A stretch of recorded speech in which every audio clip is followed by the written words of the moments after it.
Well, it turns out your dishwasher, and this sounds paranoid, but it's true, could be spying on you. That's what some security experts are saying. Tucker's paranoid about this. I am. Between government data grabs and updated technology, what can you do to stay safe in your very own home? Joining us from Washington, D.C. is cybersecurity analyst Morgan Wright. Morgan, nice to see you this morning. Hi, Clayton.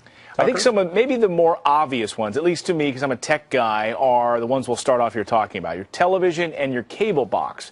If you're connected to the internet, how are these things spying on you? Look, and spy may be a little bit of an overreach unless you get to the point of where many companies, Verizon, AT&T, a lot of these folks have patented technology now that they will be introducing later to be able to listen in on conversations. Of course, you have to give consent and hear things about keywords so that they can serve up ads and marketing data and things like that.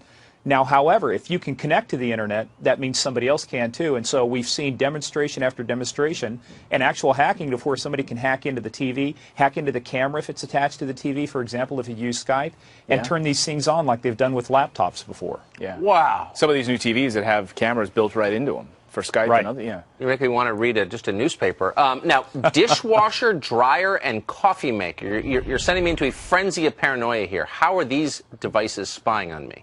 Well, remain calm, Tucker. It's not going to happen yet. It's not the takeover. However, but it's not so much, what it is, it gets down to, it's how much of our personal life can somebody learn about our habits, when we come, when we go, what time do we get up in the morning. A lot of these things may seem trivial to some folks, but if I can access that data, if I become a burglary ring, a high-tech burglary ring, and I can start scanning vulnerabilities and look for when do coffee makers go on and when do they go off, when do you turn down the air conditioner because you're leaving for the day, I can start getting a profile of users without having to go out and do what burglars traditionally did, which is watch people or stand out in the neighborhood. That increases my risk of detection.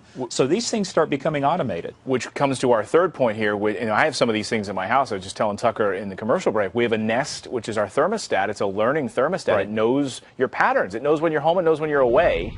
And that's sort of scary. You wonder, and turning on lights, your air conditioning, your heat, those sorts of things, worry that burglars and other people may get access to that information to know when you're there or not, right? Right. And again, it's all about building a profile, but at the same time, this information can also be used by marketers, by other people to determine what are your preferences, what can I sell you.